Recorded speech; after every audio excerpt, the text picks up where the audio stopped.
বুধবার রতুয়া ১ নম্বর ব্লকে তৃণমূলের অঞ্চল নেতৃত্বদের নিয়ে রাজনৈতিক সম্মেলন আয়োজিত হয় শামসি রেগুলেটেড মার্কেটে। উপস্থিত ছিলেন জেলা সভাপতি আব্দুর রহিম বকশী, চেয়ারম্যান সমর মুখার্জি, পশ্চিমবঙ্গ রাজ্য সরকারের মন্ত্রী তাজমুল হোসেন, জেলা পরিষদের সভাধিপতি লিপিকা বর্মন ঘোষ, জেলা পরিষদের সহ সভাপতি এটিএম রফিকুল হোসেন, রতুয়া ১ নম্বর ব্লক তৃণমূল কংগ্রেসের ব্লক সভাপতি অজয় সিনহা সহ জেলা ও ব্লকের নেতা নেত্রী।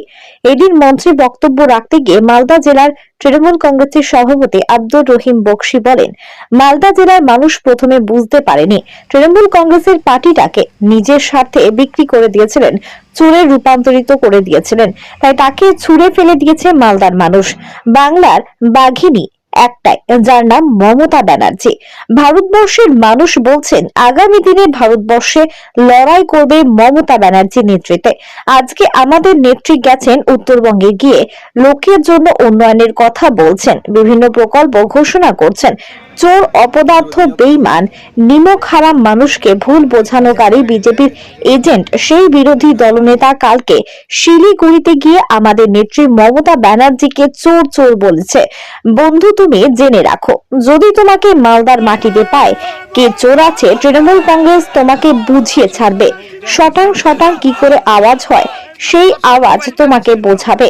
তৃণমূল জেলা সভাপতি আব্দুর রহিম বকশীর বিরোধী দলনেতার এই মন্তব্যের পাল্টা জবাব দিয়েছেন বিজেপির দক্ষিণ মালদা বিজেপির সাধারণ সম্পাদক অম্লান ভাদুরী। জানান, জেলা তৃণমূল সভাপতি আব্দুর রহিম বকশী প্রতিনিয়ত কিছুই কুকথা বলছেন এবং তিনি এইসব কথা বলে নিজের পদ বাঁচাতে চাইছেন, কারণ তৃণমূলের এইটাই নিয়ম।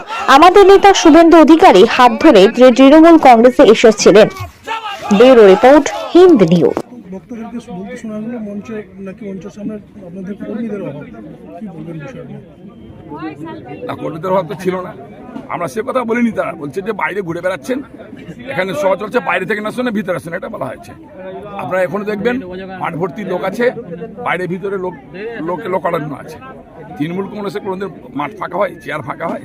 কি উদ্দেশ্য নিয়ে আজকের এই সম্মেলন? এটা আমাদের দলীয় সংগঠনকে শক্তিশালী করতে, সমস্ত শাখা সংগঠনকে একত্রিত করতে, যাতে করে আগামী দিনে 2024-এর যে লড়াই আছে সেটা আরও বেশি শক্তিশালী করতে পারি আমরা। সেই উদ্দেশ্যে হচ্ছে, আরেকটা উদ্দেশ্য হচ্ছে যে এখানে যে বিরোধী নেতা আছে এখন পশ্চিমবঙ্গে, সেই বিরোধী নেতা এখানে ওখানে একে ওকে চোর বলে বেড়াচ্ছে। অথচ আমরা লক্ষ্য করে দেখেছি 2021-এর আগে তিনি গোটা মালদা জেলাটাকে বিক্রি করে দিয়েছিলেন কিছু দালালদের হাতে, কিছু চোরের হাতে, এবং নিজেও চোরে রূপান্তরিত হয়েছিলেন। তাই মমতা ব্যানার্জি তাকে দল থেকে তাড়িয়েছেন, এখন দল থেকে চলে গেছে, গিয়ে মানুষকে বিভ্রান্ত করার চেষ্টা করছে। ওই চোরের বিরুদ্ধে রুখে দাঁড়ানোর জন্য এ ধরনের কনভেনশন এবং সম্মেলন আমরা করছি। মালদায় প্রবেশ করলে বিরোধী দলনেতা কড়া হুঁশিয়ারি বার্তা দিলেন আপনি। উনি যেভাবে চোর চোর বলে মমতা ব্যানার্জিকে বলছেন, যে মমতা ব্যানার্জি পশ্চিমবঙ্গের 10 কোটি মানুষের হৃদয়ের মধ্যে আছেন, যে মমতা ব্যানার্জি দাঁড়িয়ে গেলে মানুষ চোখের জল ফেলে মমতা ব্যানার্জিকে দেখে, মমতা ব্যানার্জির কাছে তাদের বক্তব্য নিয়ে যায়। সে মমতা ব্যানার্জিকে এরকম একটা অপদার্থ, অকর্মণ্য, যারা মানুষের কাজ করতে পারে না, যারা চোর, তারা তাকে চোর বলে গাল দিচ্ছেন। ফলে আমরা বলেছি মালদায় পেলে আমরা তার প্রতিশোধ গ্রহণ করব। রহিম বকশী প্রতিদিনই কিছু কথা বলছেন এবং তিনি এইসব কথা বলে নিজের পদ বাঁচাতে চাইছেন, কারণ তৃণমূলের এটা হচ্ছে নিয়ম।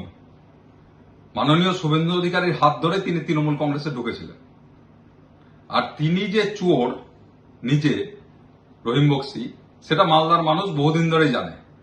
আরএসপির কোটা থেকে আইসিডিএস এর চাকরি বিক্রি করা তার একটা স্বভাবগত।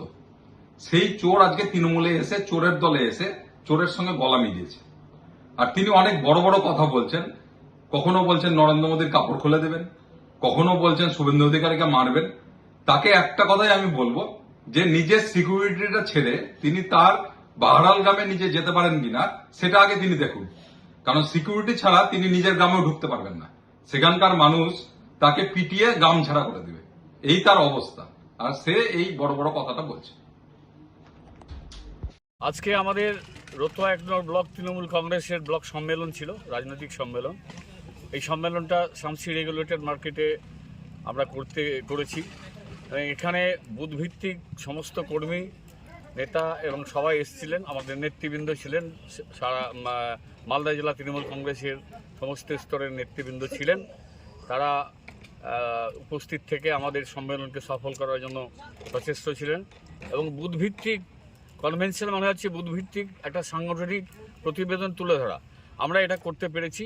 প্রতিটা অঞ্চলের আমাদের অঞ্চল সভাপতি তাদের অঞ্চলের যে সাংগঠনিক অবস্থান সে অবস্থানটা তুলে ধরতে পেরেছে এবং আগামী 2024-এ যে লোকসভা নির্বাচন সেই নির্বাচনকে লক্ষ্য রেখেই আজকের যে প্রতিবেদনগুলো উঠে এসছে। আমরা আগামী দিনে আমাদের তৃণমূল কংগ্রেসের জননেত্রী মমতা ব্যানার্জি এবং আমাদের নেতা অভিষেক ব্যানার্জি তার নেতৃত্বে যে আন্দোলনগুলো চলছে, আমাদের 100 দিনের কাজের বকেয়া টাকা, আমাদের আবাস যোজনার টাকা, গঙ্গা ভাঙন প্রতিরোধে যে বকেয়া টাকা, সমস্ত কিছু আমরা তার পেছনে আছি এবং তার দেওয়া কর্মসূচিগুলো আমরা আগামী দিনে রূপায়ণ করব এবং 2024-এ যাতে আমাদের এখান থেকে উত্তর মালদা কেন্দ্র থেকে আমরা বর্তমান যে যিনি সাংসদ সেই খগেন মুর্মুকে বিপুল ভোটে পরাস্ত করতে পারি, সেই জন্য আমরা এখানে সবাই মিলে একতাবদ্ধ হয়ে প্রতিজ্ঞাবদ্ধ হয়ে আমরা এখানে কনভেনশনটা করলাম। আজকে কর্মীদের বার্তা দেওয়া হলো যে